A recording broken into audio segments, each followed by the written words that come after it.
Hey everybody, Tyler here with Boost Junkie Media, and today I'm going to be bringing you another video showing my new toy hauler that is coming to the channel. This is to carry the Fox body and maybe the S550 around if needed.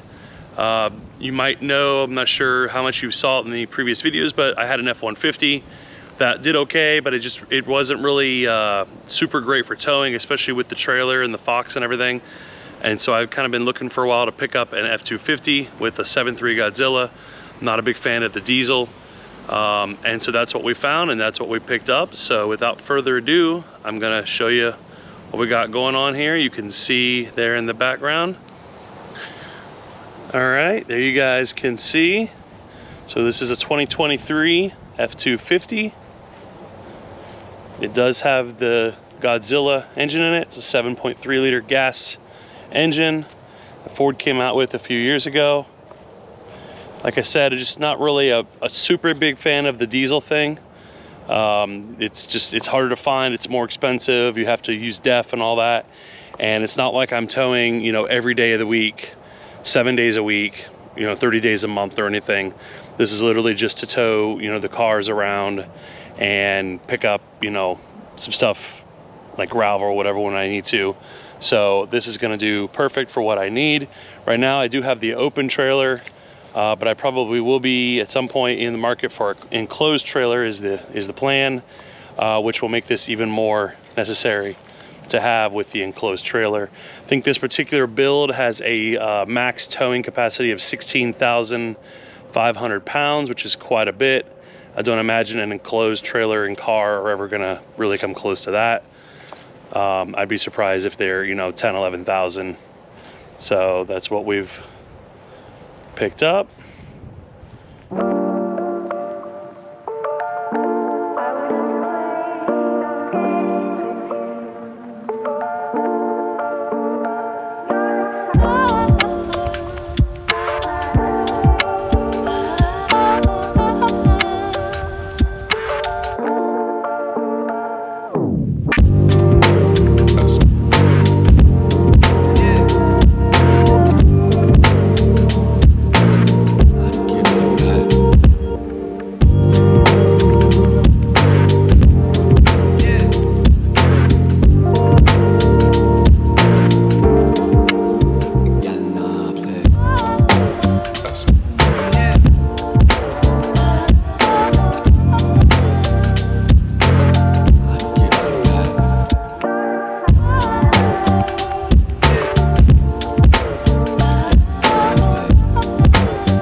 And this is an XLT. I did not go for the Lariat. This is the XLT with the XLT premium package though. So it does give you a lot of the bells and whistles of the Lariat. It does have the center console. It does have the bigger Sync 4 screen, as you could see there. It's got the all digital dash. It just went off, but that's all digital. There's no actual gauges. It's a digital display. The only things it doesn't have that I kind of, you know, going forward would potentially use would be leather seats. The cloth seats I'm not a big fan of, just because when you're working around cars and you're potentially getting dirty, the cloth, if you have any grease on your pants or whatever and you get in, you're gonna smear that grease all across the seat. And so I'm very seriously considering doing aftermarket leather seats for these. I've already reached out to a place called Catskins. They seem to have a pretty good track record and do a very nice leather seat, just replacing the covers that are on these with leather for not too much. So that's kind of the plan for right now. This one does have the Power Pro on board, so it does have the 2,000 watt onboard power bank. It's got 2 alternators and 2 batteries. So that's how they accomplish that, is by giving you a lot more juice. So yeah, it's pretty much everything what I wanted. I've been looking for basically pretty much this exact build for quite some time. They just really weren't super prevalent. All the ones on the dealers seemed to be like the XL construction trucks. And I wanted something a little bit, nicer than that for this one. Yeah, so that's kind of where it does have the aux switches up there, the upfitter switches. That's one thing, if I had built it, online, I probably would not have gotten those. But since it has them, I might find a use for them at some point. They were a very minor option, like a $90 option or something. So it's not the end of the world. Here is the back seat. And it does have, these do fold up. And it does have the under seat storage bin. This, of course, will all fold down if you don't like it, and lay flat so you can get your storage back. I actually don't mind having the little storage bin for right now until I need the space. And I did pick up the Ford rubber floor mats for it. You can see here's the zippers for the covers. So from what it seems like, these actually will come off and you can just have the leather ones put on. That's what Catskins, I believe, does. So yeah, so I'm pretty excited about it.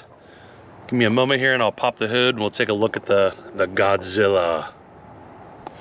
All right, there we go. There she is. And yes, it's kind of hard to see it. It's buried down in there and there's a lot of hoses and wires and things in the way, but you can see the classic 7.3 Ford truck throttle body there with the real steep angled neck, because it does fit so down, down so low inside the truck.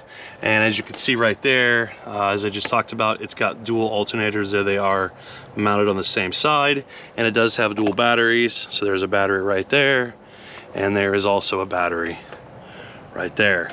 And yes, that is, additional things that you have to replace or whatever, but it's not that common that you're replacing batteries.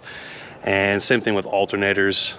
I really can't imagine, having to replace an alternator less than 100,000 miles. So for me personally, that's not a super big concern. But there it is, Godzilla.